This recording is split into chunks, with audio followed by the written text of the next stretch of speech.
তারপরে আমরা চলে এলাম কালীঘাটের মেন ঘাট, যেখান থেকে আমরা জল তুলবো।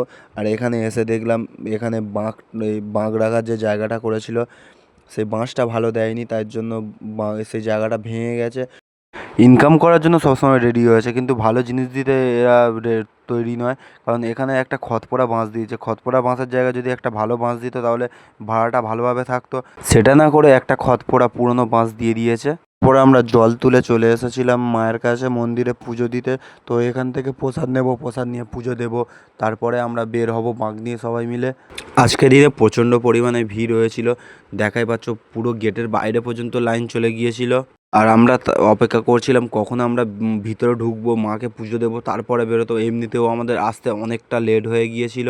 ফাইনালি আমরা বেরিয়ে পড়েছিলাম আমাদের গন্তব্যের দিকে। আমরা এসেছিলাম বাস ভর্তি করে, এখন যাচ্ছি কিছুই মানুষ, কারণ যে যার মতো বেরিয়ে গেছে। তো সত্যি বলতে বাঁক কাঁধে নেওয়ার পরে কেউ কারোর জন্য দাঁড়ানো হয় না। আমরা আমাদের প্রথম ডেস্টিনেশন মানে প্রথম যেখানে বসি সেখানে এসে দেখলাম অনেকে আমাদের থেকে আগে বেরিয়ে গেছিলো, যারা তারা চলে এসেছে, এবং অনেকে এখনও পিছনে পড়ে আছে। তো এখানে কিছুক্ষণ রেস্ট নেব, তারপরে আবার বেরোবো আমরা।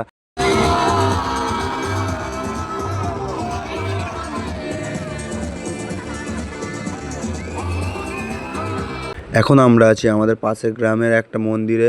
তো এখানে প্রত্যেক বছরই আমরা দাঁড়াই, মাকে পুজো দিই, তারপরে এখান থেকে আমরা যাই আমাদের নিজেদের গ্রামে।